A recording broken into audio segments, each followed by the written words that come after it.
Le débat de France 24 consacré aujourd'hui au réchauffement climatique et à ces annonces de Barack Obama, le président des États-Unis, a présenté le Clean Power Plan, en français le plan pour une énergie propre. Parmi les mesures phares, il y a cette obligation de réduction d'émissions de CO2 pour les centrales thermiques américaines, notamment les centrales à charbon, moins 32% d'ici 2030, annonce à 4 mois de la conférence de Paris sur le climat. À mes côtés, pour en parler, mes invités, Armelle Lecomte, merci d'avoir accepté notre invitation. Vous êtes chargé de plaidoyer climat et énergie fossile chez Oxfam France, et Jean Jouzel, climatologue, glaciologue, vice-président du groupe scientifique du GIEC, ce comité d'experts chargé du réchauffement climatique. Avant de commenter ces annonces de Barack Obama, Armelle Lecomte, une question sur ces annonces, parce que c'est l'occasion de rappeler un chiffre. Aux États-Unis, 37% de l'électricité est encore produite par des centrales à charbon. Comment est-ce encore possible en 2015 ? Oui, c'est encore possible parce que c'est historique. Il y a des grandes variations selon les États aux États-Unis. Vous avez certains États, c'est plus de 85% de leur électricité qui est produite par des centrales à charbon, quand d'autres États, comme la Californie par exemple, sont en avance. Ça montre justement qu'il n'y a pas d'homogénéité jusqu'à maintenant de cette politique énergétique, mais les renouvelables progressent énormément et il y a une vraie tendance à la baisse du charbon depuis de nombreuses années, notamment en raison du boom de gaz de schiste. Dans le monde, en général, c'est la même tendance. Près de 30% d'énergie provient du charbon ou plus ailleurs. Ça varie énormément selon les États. Vous avez un État comme la Chine, c'est plus de 65% de son électricité qui repose sur le charbon. En France, c'est à peine 3%, puisqu'on repose beaucoup sur le nucléaire. Donc il y a des grandes divergences selon les choix énergétiques qui ont été faits par les États. Alors, en parlant de choix énergétiques, il y a ceux de Barack Obama. Je me tourne vers Jean Jouzel. Qu'est-ce qu'on peut retenir de ces annonces du président des États-Unis ? Il y a ces centrales thermiques, mais est-ce que c'est suffisant ? Non, c'est pas suffisant, mais c'est déjà, bon, je veux dire, c'est encourageant. Je crois que c'est plutôt la prise de position elle-même du président Obama qui a un sens. Et justement, comme l'a dit Armelle, le fait qu'il se détourne vraiment clairement du charbon, ça, je crois que c'est un signal très fort, et qu'il se tourne effectivement vers les énergies renouvelables. C'est quelque chose qui est notable. Mais quand on regarde s'il n'y a que les seules mesures sur les centrales, disons sur l'électricité, en gros, on ne touche pas à la vie des Américains à travers cela. On sait que, bien sûr, l'électricité leur sera toujours fournie. C'est pas suffisant. Ça représente 40% des émissions de gaz carbonique, donc en gros un peu plus de 30% des émissions de gaz à effet de serre. Alors, c'est pas du tout négligeable, mais si on veut vraiment que les États-Unis soient, disons, tête de pont, vraiment très actifs à la conférence de Paris, apportent quelque chose d'important. Il faut que je crois qu'ils fassent mieux, c'est-à-dire qu'il y ait effectivement des objectifs fixés à long terme, comme pour l'Europe. Je rappelle que l'Europe, il y a un objectif moins 40% à horizon 2030 pour l'ensemble des gaz à effet de serre, pas simplement pour les centrales électriques. C'est quand même différent. L'électricité ne représente dans l'énergie primaire que 20-30%, ça dépend des pays. Donc il ne faut pas simplement s'occuper que de l'électricité, mais aussi justement de l'utilisation des combustibles fossiles. Parce que si on veut rester en dessous de 2 degrés, il faut vraiment sortir des combustibles fossiles. On va reparler du COP21 tout à l'heure. Il y a un autre choix énergétique aussi américain qui fait polémique, qui crée l'indépendance énergétique des États-Unis. C'est le choix du gaz de schiste, du pétrole de schiste. Et ça, c'est plutôt contesté. Oui, c'est sûr que les ONG, y compris Oxfam France, on n'est pas du tout favorable au gaz de schiste parce que ça nous enferme dans une utilisation beaucoup trop forte des énergies fossiles. Mais ce qui est très intéressant, et c'est vrai on accueille vraiment favorablement ce plan, même si, comme l'a dit Monsieur Jouzel, ce ne sera pas suffisant pour limiter le réchauffement à 2 degrés. Mais ce qui est très intéressant, c'est que Barack Obama a choisi de mettre l'accent sur les énergies renouvelables. Donc il y a à la fois une réduction des émissions de ces centrales électriques, mais il n'a pas fait le choix de dire il faut mieux investir dans le gaz. Il a dit il faut investir au contraire dans les énergies renouvelables et porter cette part dans la production électrique à 28% au lieu des 22% initialement annoncés. Donc ça, c'est pareil, d'un point de vue politique, c'est un signe encourageant. Alors, on a parlé des États-Unis, on a parlé des Européens avec des objectifs chiffrés. Quid de la Chine, qui fait partie des 3 plus gros pollueurs mondiaux ? Donc la Chine a aussi, pour le moment, un objectif qui est disons que son pic de production d'émissions soit 2030, soit ou plus tard en 2030. Alors on comprend, c'est Bon, la Chine est le premier. Je crois qu'il faut redire que la Chine est le premier émetteur actuellement. En gaz carbonique, c'est 27%, les États-Unis 14%, l'Europe 10%. Disons que Europe, États-Unis et Chine, ça représente à peu près la moitié des émissions. Et donc, il est important que la Chine, pour vraiment rester en dessous de 2 degrés, il faudrait que le pic global des émissions soit plutôt vers 2020, au plus tard. Donc 2030, c'est un peu tard pour la Chine, qui est le premier émetteur, mais il y a quand même l'espoir, là aussi, il y a une vraie prise de conscience à cause de la pollution, une vraie politique, je crois, dans le développement des énergies renouvelables, mais ça reste toujours très accroché au charbon quand même. Il y a beaucoup d'innovations qui se font en Chine en matière d'environnement. Oui, c'est le premier, disons en termes de renouvelables, le premier pays, c'est la Chine, et le second, ce sont les États-Unis. Alors on est à 4 mois de la COP21, cette grande conférence sur le climat organisée à Paris.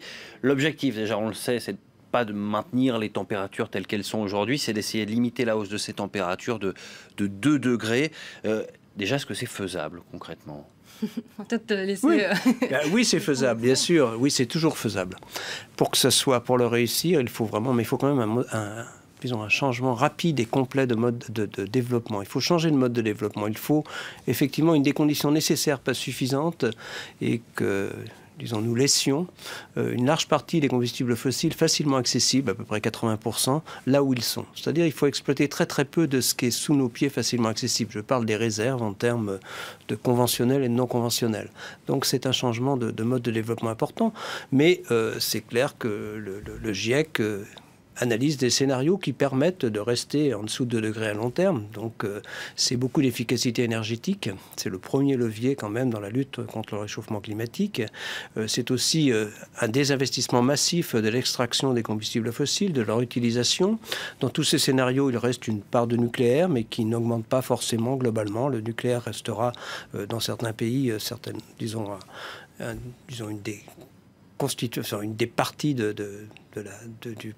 du mix énergétique, on dira, et puis bien sûr un développement massif des renouvelables, et puis on voit aussi une électrification, c'est pour ça que c'est quand même intéressant, on voit une part plus importante de l'électricité dans l'énergie qu'elle a actuellement. Par exemple, quand on parle de mobilité, ça pourrait être le cas pour les États-Unis, on comprend bien qu'il peut y avoir aussi une partie justement de l'essence, du pétrole, qui est remplacé par de l'électricité. Donc ça, c'est très sain si on peut produire plus d'électricité, mais aussi l'utiliser pour les transports. Et c'est le même problème en France d'ailleurs, où je crois, enfin c'est pas un problème, mais c'est la même dynamique qu'il faut mettre en place en France. Il faut voir ce plan de Barack Obama est un premier pas significatif, mais comme on l'a dit, ça ne concerne que les centrales électriques et pas malheureusement les transports, l'industrie, le bâtiment.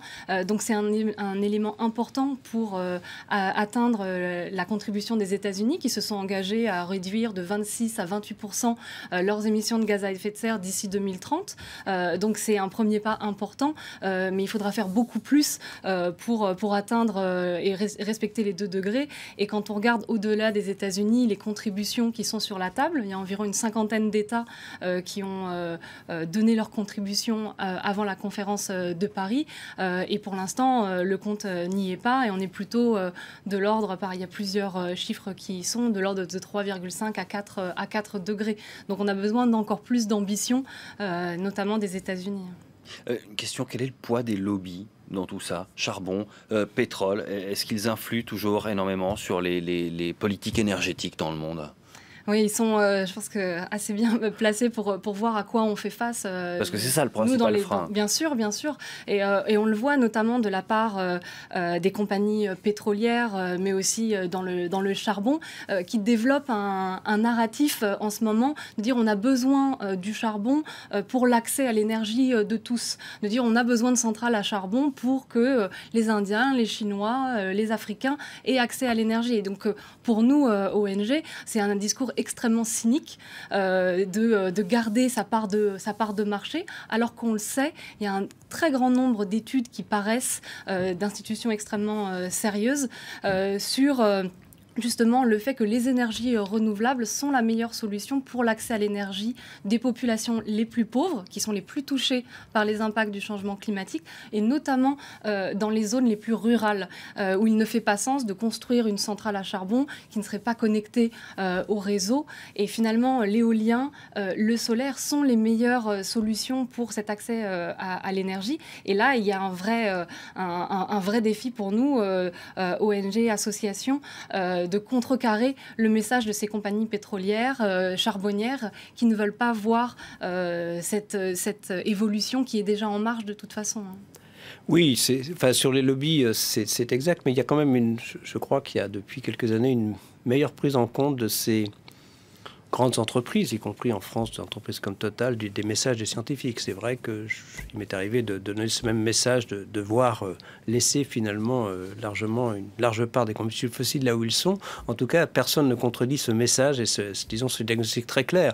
J'ai aussi été marqué par le fait que, y compris Total et d'autres, le MEDEF soutient l'idée d'une taxe carbone. Donc, je veux dire, ça évolue quand même, et ce n'était pas du tout le cas il y a une dizaine d'années. Je veux dire qu'il y a une évolution, en tout cas dans le secteur énergétique en particulier, de ce message, de cette nécessité de préserver le climat. On est encore loin du compte, mais je crois que les choses ont changé au cours des 10 dernières années. Je crois que c'est important aussi de le souligner. Il y a plus d'écoute des messages du scientifique qu'il y avait il y a 10 ans, certainement. Pour conclure, un mot des migrants. On parle beaucoup en ce moment de ces dizaines de milliers de migrants qui franchissent la Méditerranée, qui essaient ensuite de passer le tunnel sous la Manche. On parle des migrants en situation de guerre, mais on parle de plus en plus de migrants climatiques. Est-ce qu'il y en a déjà aujourd'hui? Et est-ce qu'on sait déjà ce qui nous attend à l'avenir des migrants climatiques? Beaucoup de discussions dans notre milieu, par exemple. L'idée que la guerre de Syrie, enfin disons tout ce qui se passe en Syrie, serait lié à, disons, les sécheresses à répétition au cours des années récentes. Donc, en tout cas, à des aspects climatiques, c'est clair qu'il y a ces aspects climatiques vont déstabiliser ces régions, à la fois à travers l'élévation du niveau de la mer, et des régions très peuplées qui sont touchées, aussi par des sécheresses, par exemple à répétition sur le pourtour méditerranéen, sur les régions sahéliennes. Donc oui, il y aura des migrants climatiques, il y en a probablement déjà un peu. C'est toujours difficile de faire la part entre les tensions géopolitiques et puis les tensions liées directement au climat, mais c'est clair que, disons, la détérioration du climat ne facilite pas la paix et la relation. On verra aussi les guerres de l'eau, qui seront très difficiles dans certaines régions. Merci à vous deux. Merci Jean Jouzel, vice-président du groupe scientifique du GIEC. Merci à vous, Armelle Lecomte, chargé de plaidoyer climat et énergie fossile chez Oxfam France. C'est la fin de ce débat sur France 24. À suivre, un nouveau journal.